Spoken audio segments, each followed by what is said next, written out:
Innovation Unplugged from the Alabama Community College System's Innovation Center takes you inside Alabama's workforce development.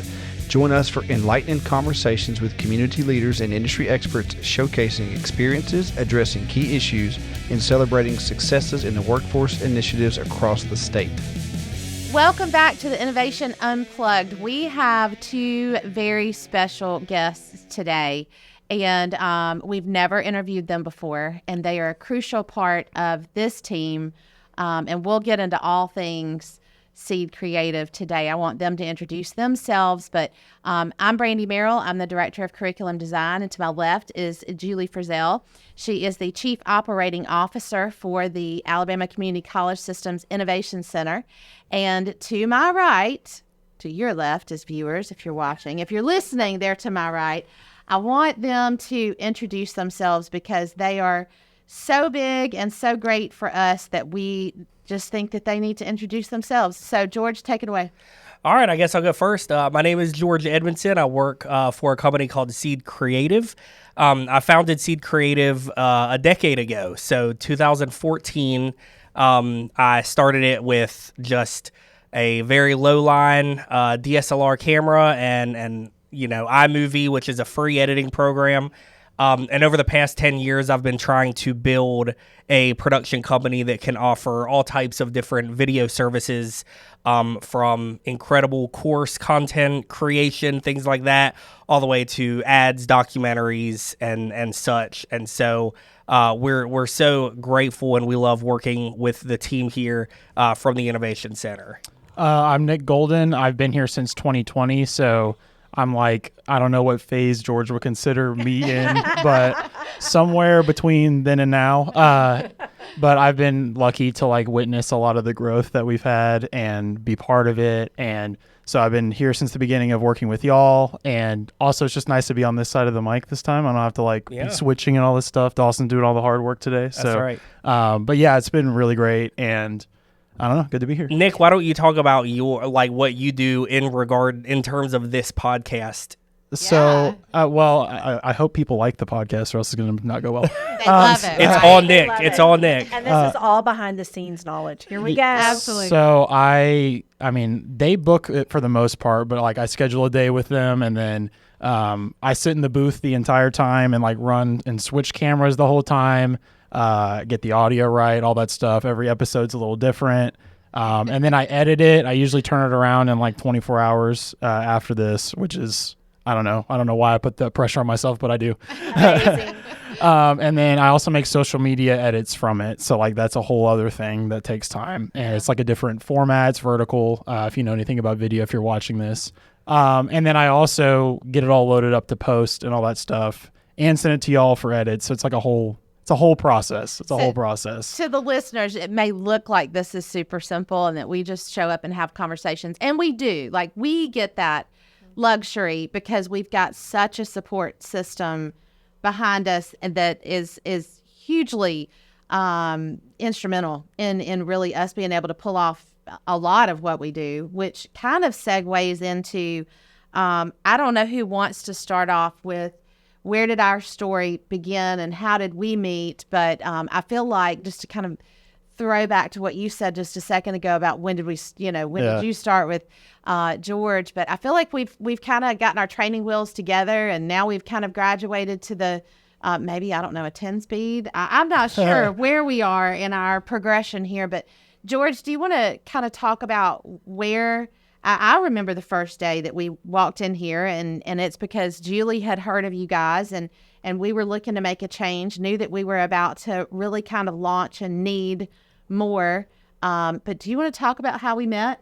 Well, how'd you hear about us? What can you share about that? Yeah. I was curious. Okay. I wanted to start with that first. That's Julie. I'm obviously from Tuscaloosa, live in Northport, and had been introduced to Seed Creative George specifically through working with the West Alabama Chamber of Commerce, with West Alabama Works, and then, of course, with Shelton State Community College. So I had been around George and his team and kind of seen them in the inner makings of things that are happening in videos. And Porfirio with Shelton State always just said what a great job George and Seed Creative do. And so, the more I was around y'all and seeing things you were doing with West Alabama Works, and I think it was some of the wow videos maybe that you put together. Which we're filming more 2 wow days. videos in 2 Yes, days. Exactly. Yeah. And so I was Wow. just really impressed. I Yeah, thought, hey, exactly. this is a group we need to just talk to and say, hey, look, this is what we have going on. You know, what are your ideas? How could you support us and work with us? And that was really the beginning of our relationship. And Brandi and I talked about it and kind of envisioned what we needed from a team, creative wise, and the talent that your team could bring to what we were trying to achieve. Just, it was definitely such a win-win opportunity for both of us. And I think that's where it started. Probably now 2 years ago, maybe. Yep. I'm time frame trying to remember. It's crazy. Yeah. And of course, podcasts weren't even thought of. No. It at wasn't that even a time. thing. No. Yeah. This was a product of windshield talks. Like on the way home one day from something, 4 of us were on a call, and Kayla and Houston and Julie and myself. Yeah. And we were like, ooh, we should do a podcast. Because as we were talking, it was kind of this, informal, kind of laid back, almost like strategery thinking. Yeah. And we were like, this would be kind of cool, for people to kind of understand the growth of this, right? And because we were seeing it, and we knew at that point that it was getting ready to really kind of ramp up to that next level. Yeah. And so that's where, you guys came in, and I remember we came in and we sat down in your office over there and in the creative room that you guys have. And Right. so let's take it from there. Like, Sure.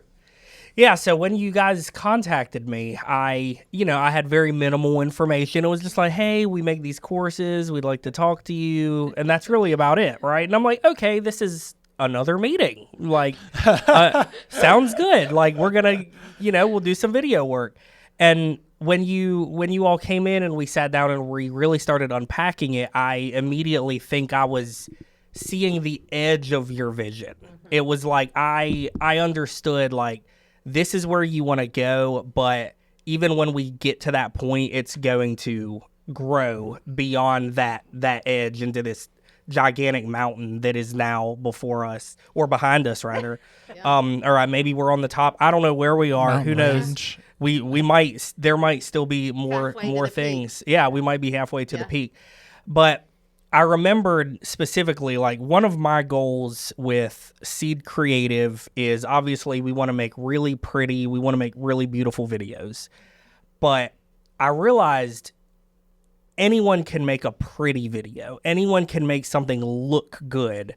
Is it actually working? Is it being used as a tool that is going to, if there's a pain point, is it gonna achieve, resolving that pain point? And so when I was speaking with you guys, I was like, okay, I kind of immediately saw what you had been doing, and I think we started pointing out, well, you could do this differently, we could do this differently, and it just kind of turned into this process that we were able to kind of formulate there in the moment of, this is how things need to be shot, this is how things need to be edited, and we did it, and it worked. And we're like, looky there. Like, we have a course. And we're like, hey, we could do that again. And then we did it. Really good. And it worked. Yeah. And then we started doing it so well that we were like, this is working so well. We might need to start to optimize further in our processes and the way that we're thinking about things, the way we're shooting, delivering, editing, revising again, delivering, all of these steps. And I think that now, even though it's been 2 years of hard work, but what I have appreciated about working with you, both of you, is that when we would come to a meeting and we would see, hey, things could be better, y'all were always like, yeah, they could be better. Let's make it better. Yeah. You know what I mean? Yeah. Whether it be from solving a pain point that we may have created ourselves, or just saying, it's awesome, but it could be better. Oh, yeah. We could do something better. So, or what are we doing? Yeah. Right. How that has been a we lot. Make a change that would help you, so it's really symbiotic. Absolutely. Like what is it? The high tides lift all boats, or whatever. Like, we want to raise together. So how do we do that? Yeah. Absolutely. And that has always been appreciated, like, from the bottom of my heart, from Nick's heart, from everyone here. Definitely. We have always appreciated that you all understood that this is a process, and we're gonna get it the most optimized that it can be. And I feel like we're in a position and a place right now that it is as optimized as it could ever be at this stage in the game. Sure. And again, we could keep doing things the way that we're doing, and it's gonna work amazingly well. And I guarantee, though, one of us is gonna be like, man, if we just tweak this a little bit more. This is the spot we live in every day. Is that process improvement. And 2 weeks ago, man, we had that going really, really well. But now it's like, oh, but wait. Yep. Okay. Ooh, what if we did this? Even little things that y'all don't know about, because it gets really nerdy and technical, about like how we're exporting our videos. Yeah. I came in and I really did almost an overhaul of the way that we're exporting our videos. And what's funny is it didn't save us time on editing, but it saved us time on waiting for videos to export and process. Which then saves us time on editing. Which then saves us time because then we can get to our next edit because our machines aren't tied up processing videos. Yeah. So like doing just those little changes here and there where we're like, man, now we can export 10 videos in the time that it was taking, 2 videos or whatever, and just kind of fine tuning and whittling that down. And so, anyway, I know I went off on a. Let's say I'll pick up from there. You pick up from there. That's where it's beautiful is that y'all do that naturally. Yeah. So we talk about how we do that naturally, and so just for us to have ever had that initial meeting with 2 sides that really get into and really enjoy that process, incredible. Well, so I have 2 points to pull from him, and it's kind of like an evolving story. So. You mentioned making videos that work. That was something that when I first met George, I thought differentiated him. Most people, videographers that I meet, video production professionals, they're always talking about how good something looks, and we also have this insane quality standard on our side of it that I also think differentiates us. So it's kind of like an oxymoron. We want it to look good, but before it looks good, it has to work. Yeah. And then we also put an insane quality standard. So it's like this.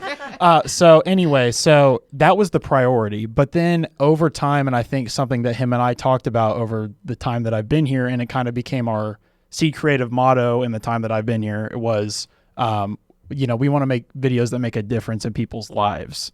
And those 2 things together, it like morphed because it's like they have to work. And when they work, we want them to make a difference. Right. So that's something that I think I really find fulfilling about what we're doing with y'all is I really believe that these videos are making a difference, and it's like a very like tangible way of seeing it. Because there's a lot of videos that we make that we know are going to make a difference, but we don't get to see any results from. It's just like, here's your video, here you go. But it's like we know that, all right, your student base is growing, they're getting certifications, like all that kind of stuff.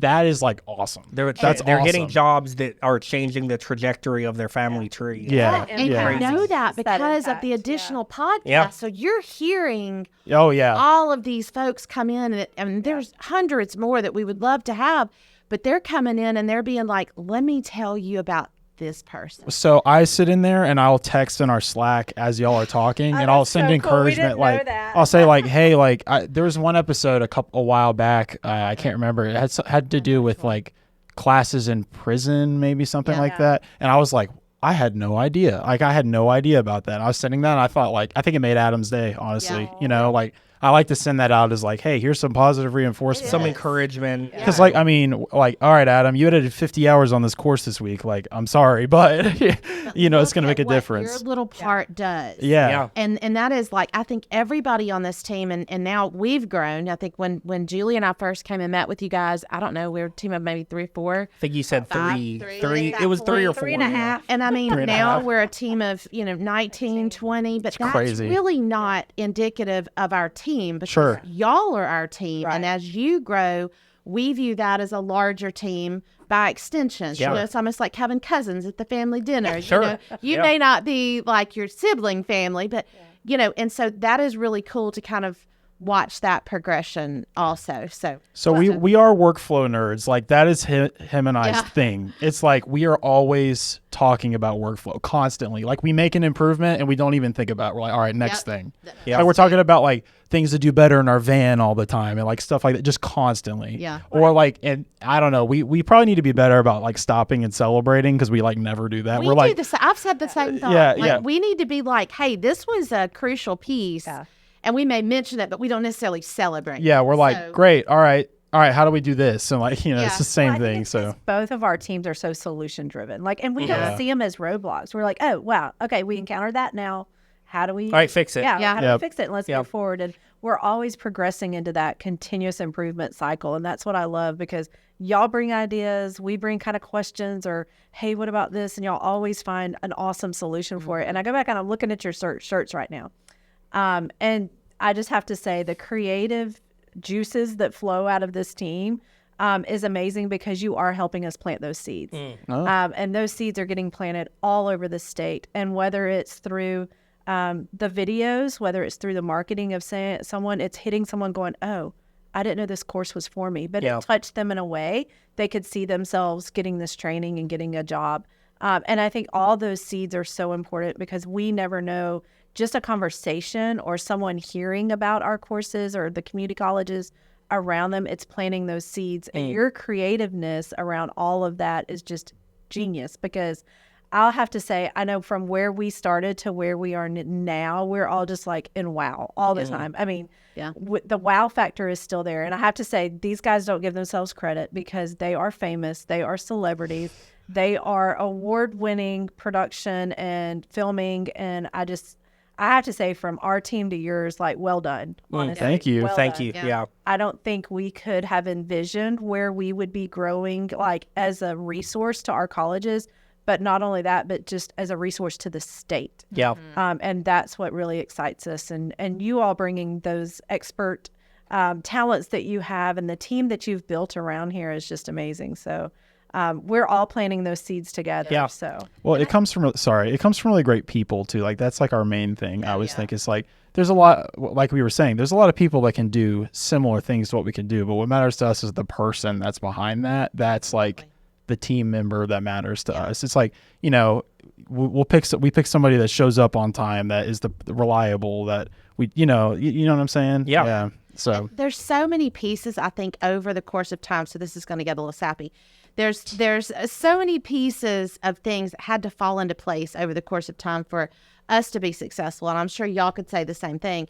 And I view, and I'm sure Julie does too, that meeting that day when we signed on the dotted line verbally or whatever, that let's partner, let's do this, that was a turning point for the Innovation Center. It was a turning point for Seed Creative too. Yeah. I think so too. So, And it's been fun. It's been fun to watch the progression of y'all's growth, which, you know, we're not your only client. I mean, we know we're your favorite. I'm going to let that hang. You for are our just a favorite second, client. only because I feel like you have to talk about where we are, and I know we're your favorite, but who did you spend time with this weekend? Uh, well, we could talk about where we were. We can talk about where we were. Oh, well, I posted. Yeah, I mean, we could say Thursday we were in Coach Kalen DeBoer's office with him filming. We 6 of Alabama's coaches in this same 24 Day. hours. Yeah. Well, yeah, same 24 hours. So the baseball, we got 6 of them. Baseball, softball, gymnastics, football, Alabama men's basketball, women's basketball. Yeah. All in different locations. Yeah, It was wild. Oh, other than there was one that was like kind of a different. Oh, and Greg Byrne. So it's and Greg Byrne. Yeah, the athletic director of the Crimson Tide. Also, I was gonna say I'm never gonna forget this. There's 2 different things that happened with DeBoer for me that I was like, I'm never gonna forget this. Oh God, I know what it is. First thing is, the first time that we met him, we had a video that we were working on that involved him throwing a football off screen. Oh, that one. That was my second time with him. I was at a wedding. So anyway, trust me, I was upset about it. We're doing this video, and he's throwing the football off screen, and I'm catching it. So essentially, I'm playing catch with the Alabama football coach, and I was like, that's cool. and we're like, it's going back and forth. It's probably like 20 times at some point. Yeah, we had to do it a bunch. And I got a video of it, and I was like, all right. This is pretty cool. That's and then the other thing is, we were making a joke the other day, but he called me a great leader, and I was like, all right, I'll take that. Absolutely. It was a joke, but still, I thought you were going to talk about the fact that he totally caught me taking a little personal behind the scenes photo. So we're filming, and I always take photos of the back of our camera, like a behind the scenes to show like this is what we're doing. And I took one, and I was like, well, you can't really tell that we're in Coach DeBoer's office, so I moved my camera over a little bit, And he clocked it. Sees it, and he goes, "What are you doing? Taking photos back there? What is this? Is that a second angle? Is that a second angle?" And anyway, he kind of made fun of me a little bit, and I was like, "No, it's of the camera settings." Like, This is golden. He's cool. He's really cool. yeah, he's super nice, but I will say we don't have a favorite client, and that is the God's course honest not. truth. I promise you that we don't. It's like because loving your children equally. I yeah, get it. exactly. What we do for each of our clients is so unique. Yeah. It Yeah, is that's so true. different. Yeah. We create educational course content with you all that are kind of, in some ways, some of them like mini documentaries. Some of them are. Then we create real documentaries, and then we create advertising, and then we create, like, I'm a YouTuber for one of our clients. Like, it's so all over the place. And so But say George is legitimately famous. I'm like not that famous. He's legitimately famous.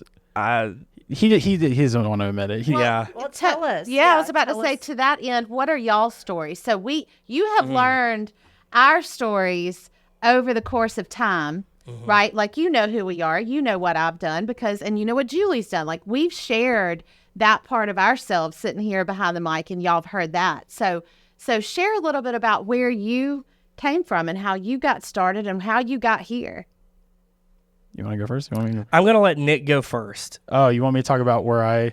Okay. Well, I started doing video when I was 6 years old. Real story. I asked for a camera for my 6th birthday, and I didn't know it at the time, but that was the start of my career. But seriously, I got really into it in high school, and I had an internship where I shot commercials for JCPenney. Oh, wow. And from then on, it's kind of been history. I got a job at UA because of that. As a freshman, I was the first or second freshman ever selected. Actually, the other one was Reagan, funny enough. For Really? Yep. So I worked with Reagan way back then. That's how I met Seth and Reagan. And then because of COVID, they had to like furlough some jobs at the university. So I lost my job. And at the exact same day, George posts that he needs part-time help. And Wow. it was like I was about to, I mean, it was rough because I had a house here at the time, even though I was in college, and I had to pay for it. And it was just like, I'm not going to be able to financially succeed. And then literally it's like, it's a God thing. And then I mean, George to the rescue. yeah, totally. And I mean, I had an interview like 2 or 3 days later, maybe a little longer. I don't remember. Started, and then, I mean, he was basically like, I need as much help as you can give me while you're also in school. So I was working 20 hours here, 20 hours at UA, doing school and doing marching band all at the same time. Wow. It was wild. So like, even the most stressed when I'm here at work, I'm like, well, I get to go home and not do homework tonight. I think about it every day. That's I'm a like, plus, thank goodness. yeah. Sometimes, I mean, I have to edit at home sometimes. But anyway, it's like, all right. So that's But kind you of were like also in the marching band. yes. Yeah. I did a That's ton. tough. I did a ton. I mean, I was getting like, I probably got like 6 hours of sleep at most every night. Like it was a grind. School was not the problem. School's easy for me. Like school's like not fine. I was getting a 4.0 like nothing. I'm not trying to brag. I just wow. that's the least of my Nick concern. is literally a genius. I didn't say that. What? I'm not surprised. What? I know these. I asked for water in this because I anticipate needing it. Okay. Everybody clap for Dawson. Welcome to the podcast studio. Woo, thanks, Dawson.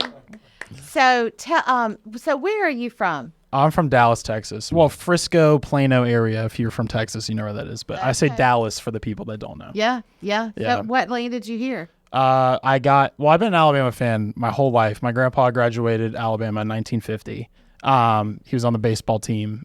So anyway, big Alabama family. What position? I don't know. I should. remember? Okay. Left fielder, I think. I Okay. can't remember. So anyway, grew up an Alabama fan, but I was trying to not come here because I didn't want it to seem like, oh, I went here because of the football.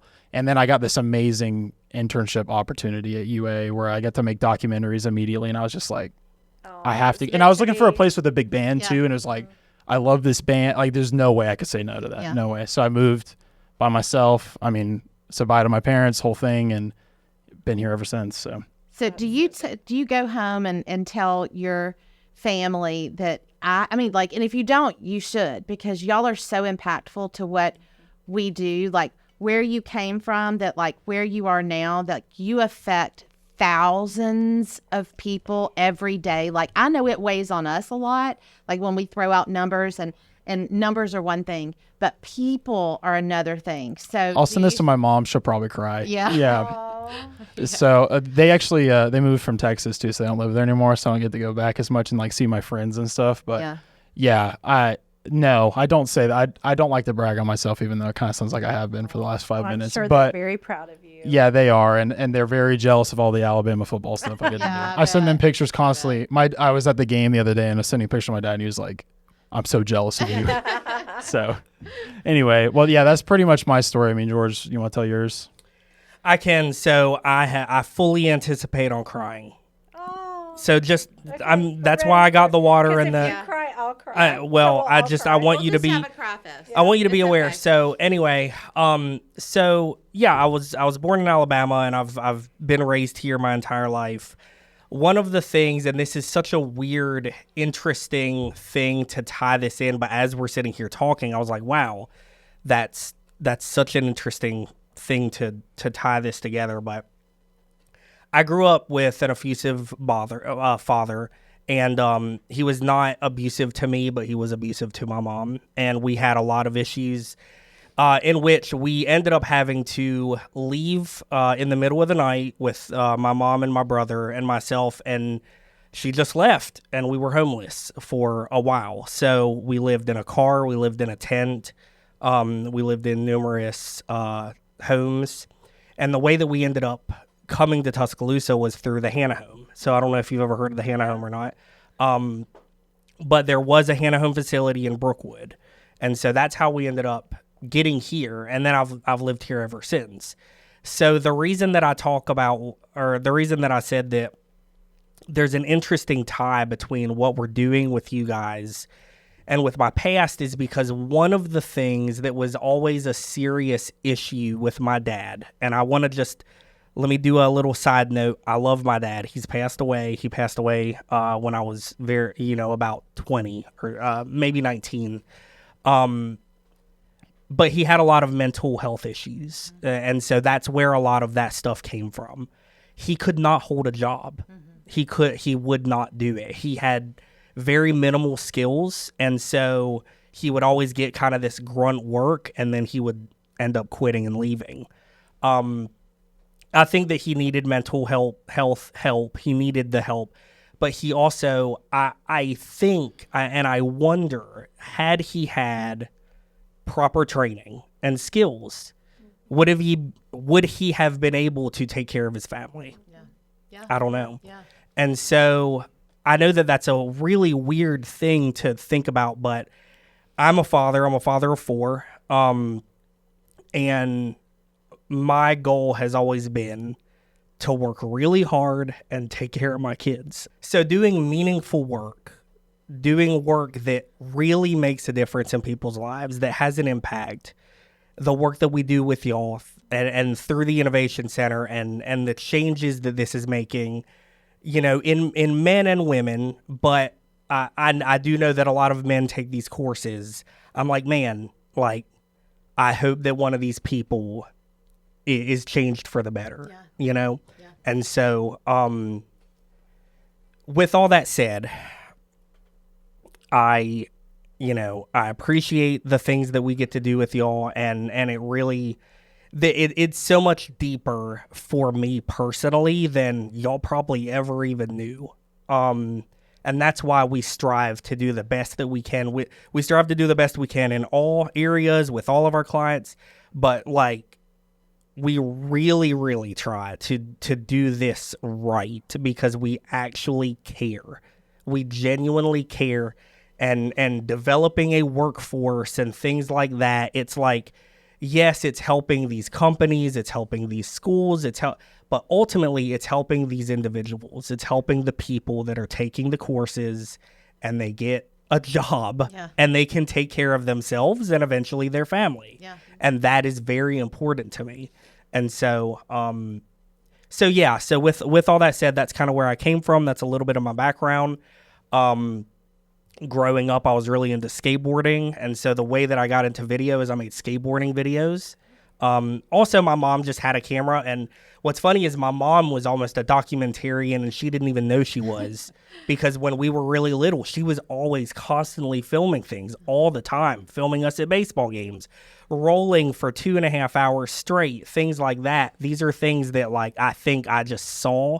And then I pick the camera up and I start recording, and then I'm making skateboarding videos. I taught myself how to edit with 2 VCRs stacked on top of each other, hitting play on one and record on the other, and things like that. That's how I kind of got the basis of like understanding how to edit. I didn't even know it was called editing. I was just like, I don't like all these times that I fell on my skateboard.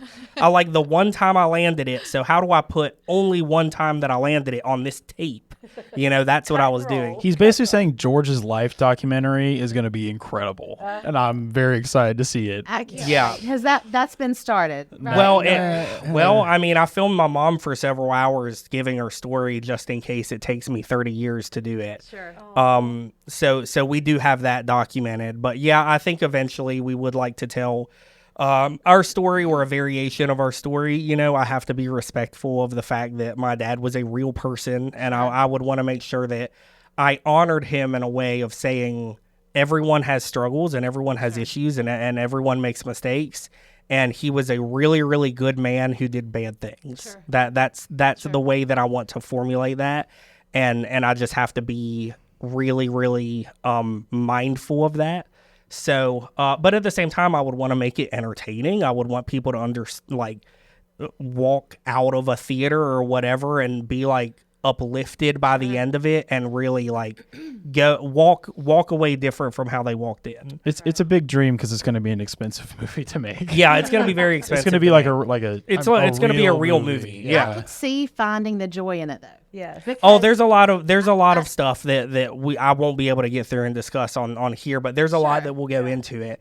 But anyway, so with all that said, I started making videos just for fun. I was in a band. We toured in Europe. I was in a metal, like, hardcore band. Are you going to call the name so people can go out sure, and it was look at called- YouTube? it was Because called- that is eye-opening. Like, when George first showed me, I was like, whoa, that's you?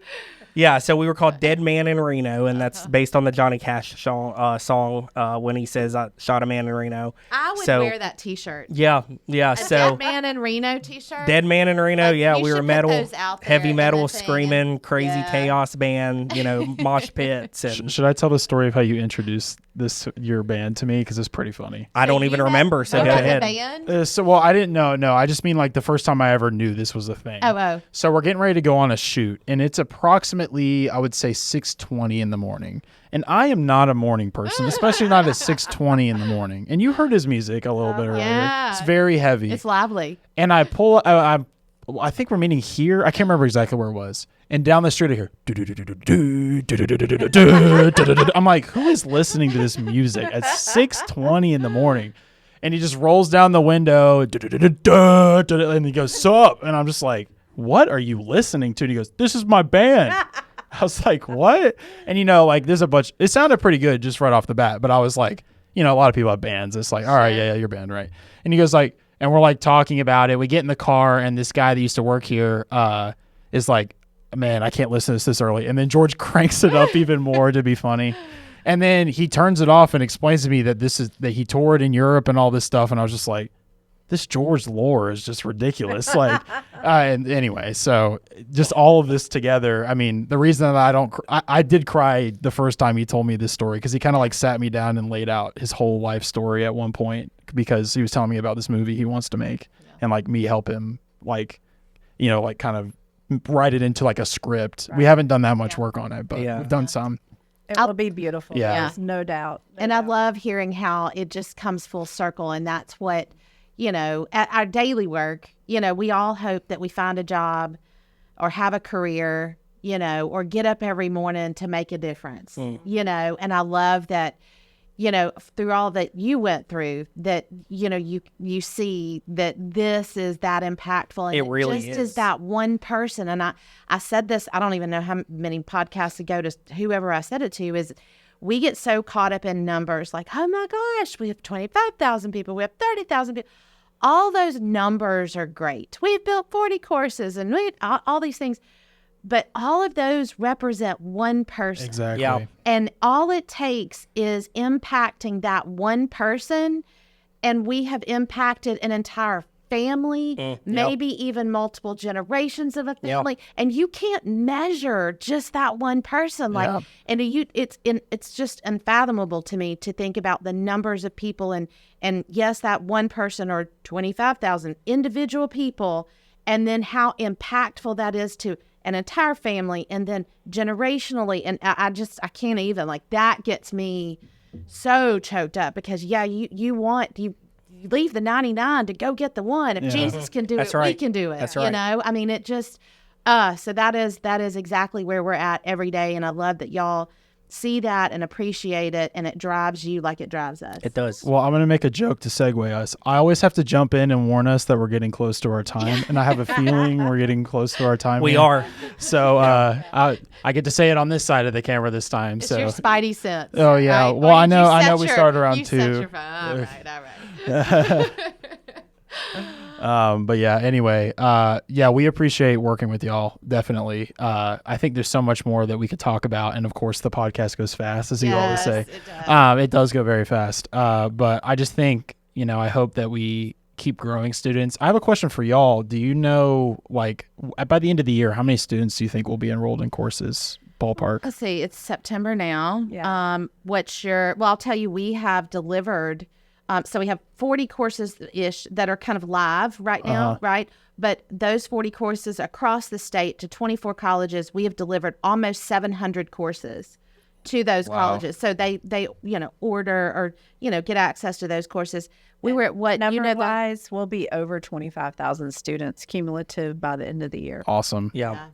It's incredible. And over- Where were you? Do you know where you were when you started with Seed Creative? Probably around 800 students. 800 students. Wow. How long had y'all been doing it at that point? 6 or 8 months, something like Okay. that. So, Okay. And then we've been with 2 years. So It's we pretty have good. students still Yeah. in training, obviously, and right now we've seen over 10,000 students earn their certifications. Incredible. So those are completers who have finished the online, finished their in-person skills lab, and are ready to go to work and have been connected with employers across the state. Yeah. And I go back to say it is that impact because, so many individuals that we encounter through our community colleges are those students who never thought they were a college student or could never see themselves. They don't think of training as I'm at a college training. They're not a college student. They are a college student. At every level of learning, we're all students. And I think that's what's been really cool for us to see too is we're able to meet students where they are, right? Yep. And I think that's what's been really exciting to see because we don't know their stories. We don't know their struggles. And I think LaShonda from Ingram State said it best a few weeks ago when she was live in the studio. She said, some individuals don't just need a second chance in life. They need a first chance. Yeah. And that Wow. has Yeah. really stuck with our team over the last few weeks. And the stories that we hear across the state, that's why we do what we do every day. Yeah. It's not about the numbers. It's not about how many employers we've met with and industries that we're serving.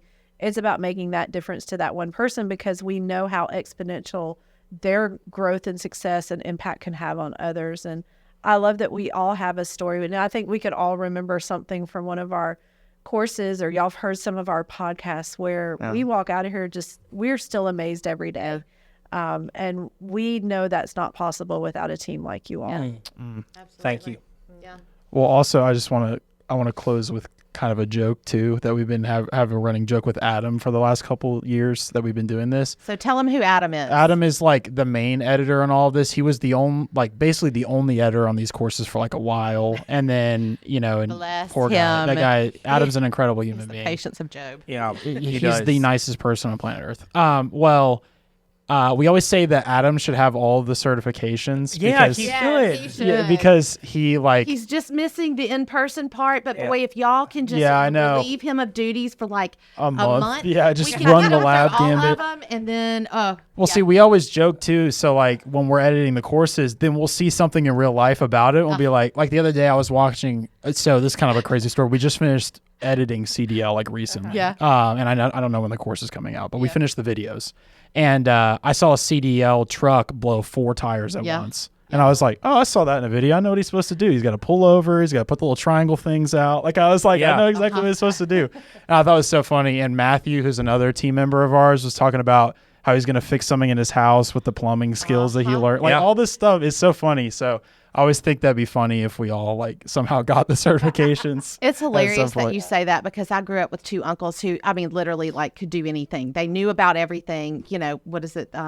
Jack of all trades, master of none. Yeah. And now, after being in this role, like my dad will bring up something or somebody else will bring up something. I'm like, oh yeah, this and that. Like we know. Yeah. You know, like we are, you know, these experts or whatever. But you know just enough to know that you know just enough. Yep. You Yeah. know? Yeah. So. Yeah. Well, if y'all ever do a course on how to shoot a video course, We know who to we call. could be the instructors. SMEs. Hey, we really need to dabble in the arts a little bit. I think that so. might be coming. I think the drone. arts would be Yeah. Remember? Drone too. training. Yeah. Dude, getting your drone Yes. certification sucks. Yeah. It sucks. It is actually on the on our request. radar. It's hard. Interesting. Yeah. Ooh. Yeah. Man, the drone. That's interesting because Yeah. there's a lot of drone companies that make a lot of money on their Yeah. And courses. here's the other thing I will say though, it's constantly changing. Yeah. Yeah, the test, I would say I took a pretty good course that George was kind enough to pay for, and it probably covered about 60% of what I had to pretty much figure it out. Yeah. I got an 80 on the test, and like I said, I'm pretty good at school, and that was the hardest test I've ever taken, in my opinion. It was, you have to learn so much stuff that you just don't need to know. But I will say flying is really fun now. Like when you're on a plane and like the plane taxis a certain way, I'm like, oh, I know exactly why he's doing this because I took the course. Yeah, you're legitimately a pilot. You're a level one. You- pilot. yeah. That's Hold on, insane. I got the idea in my pocket. He's going to show it. Well, and while you do that, I want to say, like, kudos to we represent Fiscal. teams that are behind us, but they have a team of people that work for them that are out there in the field. Matter of fact, today out there filming. Yep, And right now. So I'd love to take a shout out to Seth and Reagan. Yeah, for sure. And you've got a couple others. Yeah, Seth and Reagan. We have Chris Flores, and he usually has someone with him that he brings, and then we also have Jacob and Lauren have shot. Jacob Cantrell and Lauren Cantrell, a brother-sister team, have filmed, and then of course we have as well. Yeah, so And Brian Pope shot. and Yeah. Brian Of course, Pope. too. Yeah, that's Yeah. right. Yeah, so we have a really great team outside of the studio that's out there filming and knocking this stuff out as well. So it takes a lot of people to do it. And while we four work together fairly frequently on coordinating things, like even on our side, like my team works really closely with y'all's team, and so this is fun. Maybe one day we'll let them sit down and hand them the headphones and the mics and see what happens. That's a good idea. That's great. That's a great idea. All right. Well, thanks so much for joining us for Innovation Unplugged today. Be sure and like, subscribe, and follow on all podcast platforms. And we just want to say thank you so much, Seed Creative, for helping make us better. And thank y'all for giving us the opportunity to do that, and for working with us through all the fun times and all the, hey, this is hard, but we're going to get through it times. Absolutely. Yeah. It's been a journey, and we've loved every step of the way. So thanks again for all you do, and we appreciate it. Thanks for tuning in. That's right. You're welcome. I'm banished to the other side of the camera now.